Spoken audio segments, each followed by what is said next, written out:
All right, so here we are. We're about to go 5 rounds with Quebec MMA legend Stephane "Simba" Vigneault. So, you know, I personally think it's going to be his toughest contest, toughest battle he's ever been in. So, ready? Here we go.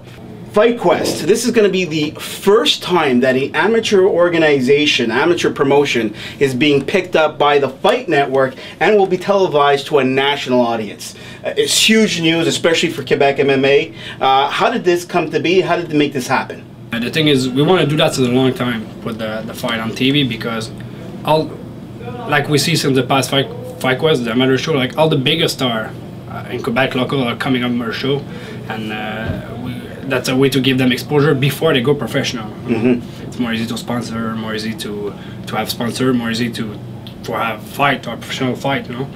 But and now we got new partner since the FightQuest 15 for the next one. New partner now are with us to make the show, and them have big contact at Fight Network, and we got contact with them, and they heard about FightQuest before, and we gave them an offer, and they say yes. You know, that's what happened. You know, FightQuest 15 is gonna be the first one who's gonna air on Fight Network. Not gonna be live. It's gonna be after, like maybe 2-3 weeks after.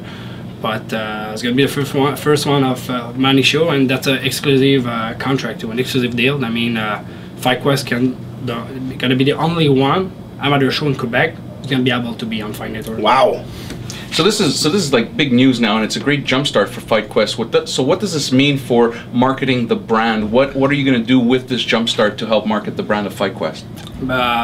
You know, the thing is, just because we have at the Fight Network, we're gonna have. It's gonna be more easy to us to have more sponsor, to have, you know, like we just created the new website. It's FightQuest.tv.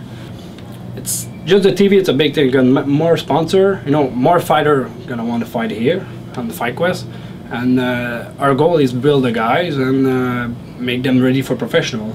And you know, a lot of people hear about FightQuest. People hear about FightQuest a lot on internet and by people, you know, because I bring a lot of people from Ontario coming fight here, mm-hmm. and I got email from USA, from the West, from Ontario a lot too. We take care of a fighter very good. I mean, you know, fighter like to come fight here because we always know we pay everything, the hotel, we pay her expense. You know, when they come here and they fight, because you know, in amateur you can't get paid. That's a rule in amateur. You can't pay somebody, but you can't pay the expense. And us, we pay everything. I mean, people come here, you know, they have a good show, and they fight the top level. And now I receive message from everywhere, people who want to start to fight there because they heard about that's the highest level of amateur show, and those people don't want to go by professional right away. You know, they want to learn, and they heard about FightQuest, a good show, and they try to come fight here. All right, so you've got fighters coming from all over, you know, North America, essentially, the United States, out west, probably out east as well. And with that, you've also got the fan base, you know, the sparring partners, the friends, the trainers, and the people that are getting into the FightQuest brand coming in, packing the arenas. And I know from personal experience, if you don't get there early, it's going to be packed. Is that the kind of intimate venue that you want to keep, especially for the shows as they get televised and you can hear all the people screaming loud and whatnot? Or do you are looking to actually expand and increase and actually get into a bigger venue to hold more people? It's your goal is to go to a place where you can fit more people, but not fit more people. The thing is, last show, FightQuest 14, we got 1,000 people. Like close to 1,000, maybe like 900. That's more than some professional shows. That was a lot of here. people, and that's the second show. We got like 1,000 people. I remember, I think that was FightQuest 7 or FightQuest 8 when Dylan Logan was on the card. We got like 1,000 people too, and I never have less than like 600. The thing is, we want maybe a place where we can fit the people more comfortable, you know.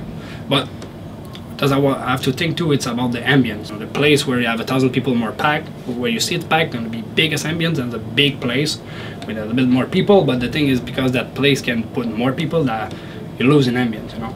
But that's sure our plan is to go in a better place where we can fit better the people, but we want to still keep the atmosphere like that, you know. That's why we have to think first, you know, because I have a lot of people who come see me, who buy me ticket every show, and those people don't know the fighter who fight. They just know because now they go since like 5 shows. They just come to me, oh, I want ticket for FightQuest because it's crazy. And the You're guy bringing in 600 people to 1,000 people. I'd love it.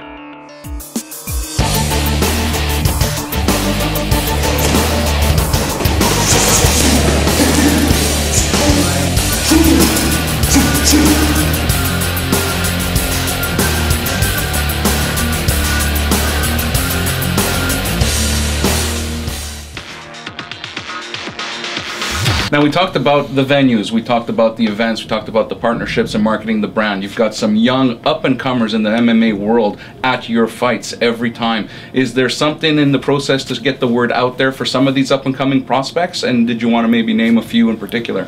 That's where we try to build our guide. What we like about FightQuest is, if you see, every show you're going to see always not the same fighter, but a lot of fighters who fight a lot of time every show. Some skip show too, because we have so many people who want to fight. We can't put everybody like that. Sure, the FightQuest is affiliate to the TriStar gym because I'm part of the TriStar gym. You know, Ferraz, all those things. The majority of the fighters are going to come from here, but here it's like a factory. You know, they have so many fighters. We can't put all of them. You know, if we put all of them, they're not going to have place for older fighters from other place. And me, I like to put fighters from everywhere. I want to give chance to everybody because I like the sport of MMA, and you know, I want everybody to be happy, everybody fight and have fun, and we start to build a lot of good fighters. You know, just look at one of my good look, Yann Perron. He lost his last fight, but that was a good fight. No, it's amateur. Amateur, the record doesn't matter. You're there to learn how to fight, to learn to not get beat up when you're gonna go professional, you know. And Yann is one of their main guy, and of course Jason Korshan, who fight him, is one of their main guys. He's gonna do the main event as the next show. They have so many fighters. Like Johnny Wallet is 6-0. Johnny Wallet is, you know, Johnny Wallet, Luis Anoudakis, the Laving brother, Mike and Joe Laving. They are not from here. They are from Granby. They train with my brother. We try to build, not to build everybody. That's true. We have the main guy. We want to put every time because we see they are more close than the professional than other one, but we try to give chance to everybody. I'm not gonna put somebody on the side because I don't think he's gonna go pro or he's not that good at thing. I'm gonna make him fight too because, you know, me, I was a fighter. I know what he feels when you want to fight. You know, we try to not block nobody. We give chance to everybody, whatever your level is. We try to do the best matchmaker we can and the best matchup we can, and that's the way it is. You know. Because I don't want people like big one, like a guy like Yann Perron. Yann Perron can beat a lot of professional. I think Yann Perron, Korshan, Johnny Wallet, those guys can beat a lot of pro. They are high level, but their coach said they don't ready for pro. They want to take time, but I'm not gonna put them against a guy who I know is gonna beat up, you know, because it's not fair. But we're building a lot of guy, and that's why we try to put our main guy of every show, because we build them in FightQuest. And some people come to see them because they say, "Oh, I'm gonna go see Yann Perron because I go see FightQuest because Yann is there, Neil Shepard, and those guys are there. I'm gonna go see those guys there." And because our way is build amateur for professional. You know, that's why we do. And just look who come from FightQuest: Stephane Vigneault, Dylan Logan, Mike Ricci. Our first guy who's gonna make in the UFC, John Magnuson. He's 3-0 in FightQuest. He started with us, and look, he's making to the UFC in December. And Stéphane Pelletier, I have like maybe 15 guys I can name you who are professional now who pass by FightQuest. So they have more famous one like Logan, Ricci, Magnuson, but they have a lot of other ones. You know, people don't know, and they are pro too, and they wasn't FightQuest. They learned there, and that's what we do. It's when we started that show, that was to give a place to the amateur to fight. You know, because a guy who can't fight, he's gonna give up the gym and he's gonna quit. You know, and now we're gonna go to the question qui tue. In the championship, 5th round, well, technically 4 and 5 are championship, but this is it, final round. You talked about you know, you've been a professional yourself, so you know what it's about. You had a great storied career. You talk about the guys that are moved from amateur to professional. You talked about building the brand. Now, our FightQuest. Is there plans underway to build this brand and help carry some of these great talents that you have from the amateur ranks and actually start putting in some professional fights, either on this card or having a separate event that's strictly FightQuest but pro? That's a question people ask me like every week, you know, No, I mean, for now I make show. You know, when I started making show, like FightQuest 1, I was still fighting at the time. You know, FightQuest 1, 2, until FightQuest, I think like FightQuest 7 before I get hurt. I was doing FightQuest for fun for the guy, you know. But now, since I can't fight anymore, for me it's more than I take my time, 24 hours a day. You know, I'm all about MMA. I have a lot of other goals for sure. You know, my goal before was like everybody, go WEC, go UFC, those things when I was a fighter. Now I'm a promoter, I have other goals. You know, we're gonna see what's gonna happen. I have a lot of good sponsor, you know, big sponsor who on the back of me since the beginning, and they're still gonna be there. I have a lot of fighter. You know, the thing is MMA right now. MMA in Quebec is very sick. You know. UFC is all over the world. UFC, that's the prime right now. Yes. But in Quebec, locally, since XMMA dead and TKO dead, and now you have MFL, we know what's gonna happen, and you know, the MMA right now is very sick in Quebec. You know, we have one show. It's Ringside. They do a good job. They do good production. They do good card. You know, and you know, I manage some fighter and I put them there. You know, I'm very happy. Before we have MFL, I don't know if MFL is gonna come back because last show was not very good. We have Rec MMA, but they do more show like in Gatineau. Yeah, you know, they take fighter from there, and you know, in W1 they go now everywhere, but two they take more fighter from outside Quebec, you know. And we have UGC with small. It's more like MMA and boxing mix, and it's a small show. You know, we have too many fighters right now in Quebec. I'm not speaking about TriStar, I'm speaking about every gym. Right. And every Quebec, you know, all around. We have too many fighters, not enough show. We have only Ringside right now. And Ringside can do show every month. And because doing a show, it's a lot of job. Just on my amateur show, it's a lot of job. FightQuest. And professional is like a double of job. The thing is, all the guys who fight FightQuest, you know, one day they're gonna have to fight professional. They can't fight Quest forever, you know. They're gonna be, you know, like I speak a guy, like I'm gonna say one name, like Johnny Wallet is 6 fighter. He fights 6 times. He fight Quest. We put him the best we can. He beat him up, you know.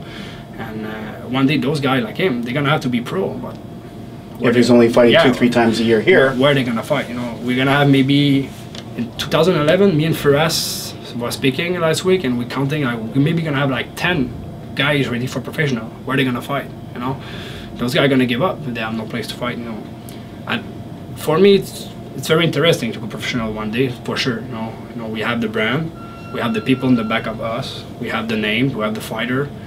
That's a lot of job, but we're gonna see what happens. You know, read between the lines. You know, we're gonna see in the future 2011. We're gonna take that as a yes. You heard it here. You heard it here. No, I don't say we're gonna go for it, but we're gonna have to find a solution to make them fight. You know, sticking and moving like he did in the octagon back in the day.